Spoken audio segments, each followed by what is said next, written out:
Hello guys, welcome back to our channel. Episode ആരംഭിക്കുമ്പോൾ കാണിക്കുന്നത് നെല്ലിശ്ശേരിയാണ്. സന്ദീപ് ഹോസ്പിറ്റലിലേക്ക് വാക്സിൻ എടുക്കാനായി അർച്ചനയോട് ഒപ്പം വരണമെന്ന് പറയുന്നു.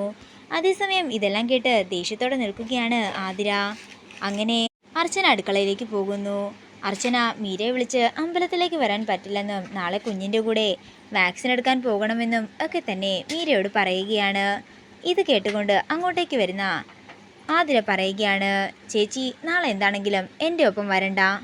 എൻ്റെ കുഞ്ഞിന് വാക്സിൻ എടുക്കാൻ പോകാൻ എനിക്ക് നന്നായി തന്നെ അറിയാം. അല്ലെങ്കിലും കുഞ്ഞിന് വാക്സിൻ എടുക്കാൻ അച്ഛനും അമ്മയുമല്ലേ പോകേണ്ടത്, അല്ലാതെ എല്ലാവരും വല്യമ്മേനെയൊന്നും കൊണ്ടുപോകാറില്ല. പക്ഷെ മോളെ, സന്ദീപ് എന്നോട് വരാൻ പറഞ്ഞതല്ലേ എന്ന് അർച്ചന പറയുമ്പോൾ ആതിര പറയുകയാണ്, ഇപ്പോൾ ചേച്ചി മീരടുത്തോട് പറഞ്ഞില്ലേ, അത് തന്നെ അങ്ങ് പറഞ്ഞാൽ മതി. ചേച്ചിയെ കൊണ്ട് വരാൻ പറ്റില്ലെന്ന് തന്നെ തീർത്ത് പറയണം. എനിക്കിഷ്ടമല്ല ചേച്ചി എൻ്റെ ഒപ്പം വരുന്നത്. എൻ്റെ കുഞ്ഞിൻ്റെ കാര്യങ്ങളൊക്കെ നോക്കാൻ എനിക്ക് തന്നെ അറിയാമെന്നും ആതിര പറയുമ്പോൾ ഇതെല്ലാം കേട്ട് വിഷമത്തോടെ നിൽക്കുകയാണ് അർച്ചന. പിന്നീട് കാണിക്കുന്നത് അവന്തികയാണ്. ശിവരാമനെ വിളിക്കുന്നു. നാളെയല്ലേ കുഞ്ഞിന് വാക്സിൻ എടുക്കുന്ന ദിവസമെന്ന് അവന്തിക ചോദിക്കുമ്പോൾ അതേ എന്നും, വല്ലവൻ്റെയും കുഞ്ഞിന് ഞാനെന്തിനാ വാക്സിൻ എടുക്കാൻ പോകുന്നത്, ഞാൻ അതിനെക്കുറിച്ച് ചിന്തിക്കുകയായിരുന്നെന്നും ശിവരാമൻ പറയുന്നു. ഇത് കേൾക്കുന്ന അവന്തിക പറയുകയാണ്, എന്നാലേ നിങ്ങൾ നാളെ വാക്സിൻ എടുക്കാൻ പോകണം, അത് പറയാൻ വേണ്ടിയാ ഞാൻ വിളിച്ചത് എന്ന് പറഞ്ഞുകൊണ്ട് അവന്തിക കോൾ കട്ട് ചെയ്യുന്നു. അതിനുശേഷം അവന്തിക സിസ്റ്റർ നിത്യയെ വിളിക്കുകയാണ്. നിത്യ, എനിക്ക് നാളെ ഒരു ഉപകാരം ചെയ്യണം. നാളെ വാക്സിൻ എടുക്കാനായി ആതിരയും കുഞ്ഞുമൊക്കെ വരുന്നുണ്ട്. മിക്കവാറും കുഞ്ഞിനെ കൊണ്ടുവരുന്നത് അർച്ചനയായിരിക്കും. എൻ്റെ കുറച്ച് ആളുകൾ അങ്ങോട്ടേക്ക് വന്ന് കുഞ്ഞിനെ കിഡ്നാപ്പ് ചെയ്തുകൊണ്ട് പോകും.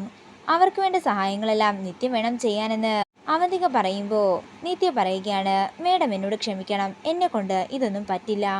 അന്ന് നിവൃത്തികേട് കൊണ്ടാ ഞാൻ അങ്ങനെയൊക്കെ ചെയ്തത്.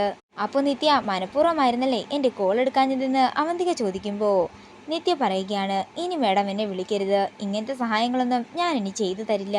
ഇത് കേൾക്കുന്ന അവന്തിക പറയുകയാണ്, നിത്യേ, ഞാൻ വാങ്ങി തന്ന വീട്ടിലല്ലേ നിത്യയും മോളും ഇപ്പോൾ താമസിക്കുന്നത്. നിത്യ എന്താ അതൊക്കെ മറന്നുപോയോ? പിന്നെ നാളെ ചെയ്യുന്ന ഈ ചെറിയ കാര്യം കൊണ്ടേ നിത്യയ്ക്ക് വൻ ലാഭം തന്നെയാ ഉണ്ടാകാൻ പോകുന്നത്. നിത്യയുടെ അക്കൗണ്ടിലേക്ക് നിത്യ വിചാരിക്കാത്ത അത്രയും തുകയായിരിക്കും വരാൻ പോകുന്നത്. അതുകൊണ്ട് ഞാൻ പറഞ്ഞ പണി അങ്ങ് ചെയ്താൽ മതി എന്ന് പറഞ്ഞ് അവന്തിക കോള് കട്ട് ചെയ്യുകയാണ്. തുടർന്ന് അവന്തിക പറഞ്ഞ കാര്യങ്ങളെല്ലാം കേട്ട് പേടിയോടെ നിൽക്കുകയാണ് സിസ്റ്റർ നിത്യ. പിന്നീട് കാണിക്കുന്നത് ശിവരാമന്റെ വീടാണ്. നാളെ കുഞ്ഞിന് വാക്സിൻ എടുക്കാൻ പോകണമെന്ന് ശിവരാമന്റെ ഭാര്യ പറയുമ്പോൾ ശിവരാമൻ പറയുകയാണ്, ഞാനെന്തിനാ വരുന്നത്, നീ അങ്ങ് പോയി എടുത്താ പോരെ, ഇപ്പോൾ ഞാൻ വരേണ്ട ഒരു കാര്യവുമില്ലെന്നൊക്കെ ശിവരാമൻ പറയുമ്പോൾ ഇന്ദു പറയുകയാണ്, ശിവേട്ടൻ്റെ കാര്യങ്ങളെല്ലാം ഞാൻ ഈയിടെയായി പ്രത്യേകം ശ്രദ്ധിക്കുന്നുണ്ട്. കുഞ്ഞ് ജനിച്ചപ്പോൾ മുതൽ ശിവേട്ടൻ ആളാകെ മാറിയിരിക്കുകയാണ്. കുഞ്ഞിനോട് വല്ലാത്ത ദേഷ്യവും, കൂടാതെ ഞാൻ വഴക്കിടുമ്പോൾ മാത്രമാണ് ശിവേട്ടൻ കുഞ്ഞിനെ എടുക്കുന്നതും. കുഞ്ഞിനോട് ശിവേട്ടൻ ഇത്രയ്ക്ക് വാശി കാണിക്കുന്നത് എന്തിനാണെന്നൊന്നും എനിക്കറിയില്ല. ഭാര്യയ്ക്കും കുഞ്ഞിനുമുള്ള സ്നേഹം കൊടുക്കേണ്ട സമയത്ത് തന്നെ കൊടുക്കണം ശിവേട്ട എന്ന് പറഞ്ഞുകൊണ്ട് ഇന്ദു വിഷമത്തോടെ അകത്തേക്ക് കയറി പോകുന്നു. നേരം പുലർച്ചെയാകുന്നു. പിന്നീട് കാണിക്കുന്നത് നെല്ലിശ്ശേരിയാണ്. കുഞ്ഞിനെ കളിപ്പിച്ചുകൊണ്ടിരിക്കുന്ന ആതിരയാണ് കാണിക്കുന്നത്.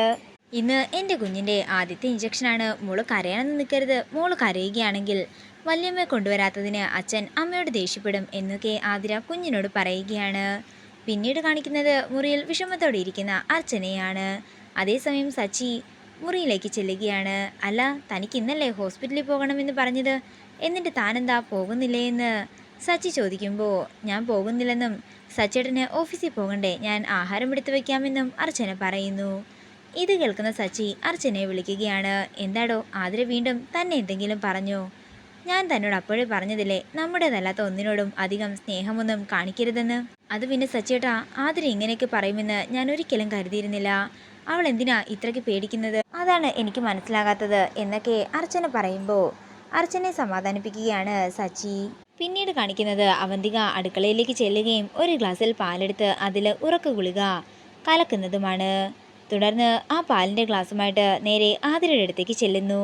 ആതിരെ, നീ രാവിലെ ഒന്നും കഴിക്കാത്തതല്ലേ, അതുകൊണ്ട് ഈ ഒരു ഗ്ലാസ് പാൽ കുടിച്ചിട്ട് വേണം പോകാനെന്ന് പറഞ്ഞ് അവന്തിക ആതിരയ്ക്ക് പാലേൽപ്പിക്കുകയാണ്. ശരി ഏട്ടത്തി, എല്ലാത്തിനും നന്ദിയുണ്ടെന്ന് ആതിര പറയുമ്പോൾ നിന്റെ അച്ചുവേട്ടത്തിൻ്റെ സ്ഥാനത്ത് ഇപ്പോൾ ഞാൻ നിനക്കുണ്ടെന്ന് അവന്തിക പറയുന്നു. പിന്നീട് കാണിക്കുന്നത് സന്ദീപ് മുറിയിലേക്ക് വരുന്നതാണ്. നിങ്ങൾ റെഡിയായില്ലേ എന്ന് സന്ദീപ് ചോദിക്കുമ്പോൾ റെഡിയായെന്ന് കുഞ്ഞിൻ്റെ ഫയല് അലമാരയിൽ നിന്ന് എടുക്കാനും സന്ദീപിനോട് ആതിര പറയുന്നു.